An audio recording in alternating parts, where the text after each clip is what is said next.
اچھا یہ پوسٹ پہلے بھی بہت شیئر ہو چکی ہے، تو ہم نے چاہا کہ اس کو وائس کی شکل میں بھی شیئر کیا جائے، کیونکہ بہت سارے لوگ ہیں وہ زحمت نہیں کر پاتے ریڈنگ کرنے کی اکثر پوسٹ. تو یہ پوسٹ ہمیں بہت اچھی لگی، شاید اس سے کسی کی زندگی بدل جائے یا کسی کو کچھ سبق مل جائے. تو ہم نے چاہا اسے وائس کی شکل میں نا ریکارڈنگ کر کے تو اس کو شیئر کیا جائے.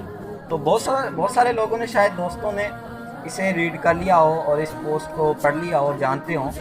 سر پوسٹ کچھ اس طرح لکھی ہوئی تھی کہ دو دوست تھے سر، ٹھیک ہے، اور ان میں سے نا ایک دوست کو ان کے محلے کا ایک امام صاحب تھا، اس کی بیوی سے محبت ہو گئی.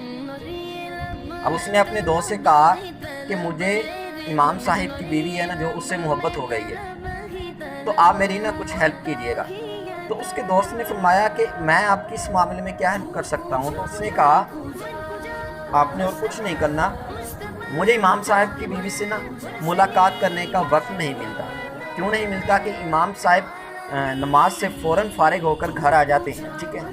تو آپ نے کرنا یہ ہے کہ مسجد میں جایا کرنا ہے اور امام صاحب سے سوالات کچھ ایسے پوچھنے ہیں کہ کافی ٹائم لگ جائے اس کو جواب دینے میں. اس نے کہا ٹھیک ہے. تو وہ کبھی مسجد ہی نہیں گیا تھا، لیکن دوست کے کہنے پہ وہ شروع ہو گیا مسجد جانے. تو وہ مسجد جاتا، جب امام صاحب نماز سے فارغ ہوتے تو وہ اپنا سوال لے کر امام صاحب کے پاس حاضر ہو جاتا، اور کافی الجھے سوال امام صاحب سے وہ پوچھتا. وہ کافی دیر لگ جاتی، اور اس دوران وہ دوسرا دوست امام صاحب کے گھر جاتا اور اس کی بیوی سے ملاقات کر لیتا. اس طرح سر کافی مہینے گزر گئے. تو ایک دن وہ جو دوست تھا جو امام صاحب سے سوالات کرتا تھا، تو اس کے ضمیر نے نا اس کو تھوڑا سا جھنجھوڑا کہ یہ میں کیا کر رہا ہوں، ٹھیک ہے. ایک دوست کے لیے ایک تو گناہ کر رہا ہوں، دوسرا امام صاحب کا بھی گھر خراب کر رہا ہوں، تیسرا مسجد میں آ کے یہ کافی اس کا ضمیر تھا نا وہ تھوڑا سا جاگ گیا. اس نے امام صاحب سے کہا کہ حضرت مجھے معافی دیجیے گا، یہ سوال میں اپنی معلومات کے لیے نہیں آپ سے پوچھتا، یہ میں اپنے دوست کی ہیلپ کر رہا تھا. آپ کا ٹائم ضائع کرتا تھا کہ آپ کا ٹائم یہاں مسجد میں سپینڈ ہو جائے، ضائع ہو جائے، آپ کافی دیر یہاں بیٹھے رہیں اور میرا دوست آپ کے گھر جا کر آپ کی بیوی سے گپ شپ لگا لے، ٹھیک ہے. گپ شپ ٹھیک ہے، تو گپ شپ لگا لے یا ملاقات کر لے. میں اس کے کہنے پہ اس طرح آپ سے سوال کرتا تھا. امام صاحب بہت ہی مسکرائے طریقے سے مسکرائے اور ہنستے ہوئے امام صاحب نے کہا کہ آپ کا دوست کس بیوی سے ملنے جاتا ہے؟ میری تو بھائی شادی ہی نہیں ہوئی، نہ میری بہن ہے، میرے تو والدین نے میری ابھی شادی ہی نہیں کی، میری بیوی کہاں سے آئی اور نہ ہی میری کوئی بہن ہے، تو آپ کا دوست کس سے ملنے جاتا ہے یار؟ تو وہ جو دوست تھا وہ حیران ہو گیا یار.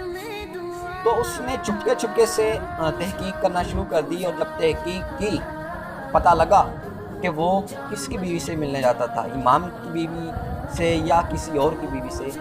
تو ڈیئرز پتہ یہ لگا کہ وہ اسی اپنے دوست کے ہی بیوی سے ملنے جاتا تھا، یعنی کہ اسی دوست کے گھر، ٹھیک ہے، یعنی کہ اس کے اپنے گھر. جو کویسچن کرتا تھا نا امام صاحب سے، اس کے گھر جاتا تھا، وہ اس کی بیوی سے وہ ملنے جاتا ہے. تو اس میسج کا یعنی کہ جو ماڈل ہے وہ یہی ہے کہ گناہ میں کسی کے ساتھ دینے کا جو انجام ہوتا ہے نا سر، وہ یہی ہوتا ہے. یا آپ اس طرح کر لیے کہ کسی کے لیے اگر آپ کوئی گڑھا کھودیں گے تو پہلے آپ کو خود اس میں گرنا پڑے گا، ٹھیک ہے. اور میرے محترم دوستو، اللہ تعالیٰ کا یہ اعلان بھی ہے، فرمان بھی ہے، جس کا مفہوم ہے کہ نیکی جو ہے وہ نیکوکاروں کے لیے ہے، ٹھیک ہے. نیکی جو ہے وہ نیکوکاروں کے لیے. تو ہم بجائے اس کے کہ ہم اسے پوزیٹیو سمجھیں کہ یار فلاں دوست محبت کرتا ہے یا اس کا ساتھ دیں، تو سر اس طرح کی یہ جو محبتیں یہ سب میرے وہ ہیں جو بکواس ہیں، ٹھیک ہے. وہ آج کل رہی ہی نہیں، ٹھیک ہے. آج کل صرف نفس کی خواہش رہی ہے، ٹھیک ہے، کیونکہ جو ہمارے شرعی احکام ہیں ان کو نہیں ہم فالو کر رہے، ٹھیک ہے. ان کے بغیر ہم محبت ہماری نہیں ہے. اگر ان کو فالو کریں تو محبت جائے، ہم ان کو فالو ہی نہیں کر رہے اور محبت کریں تو یہ محبت نہیں ہے.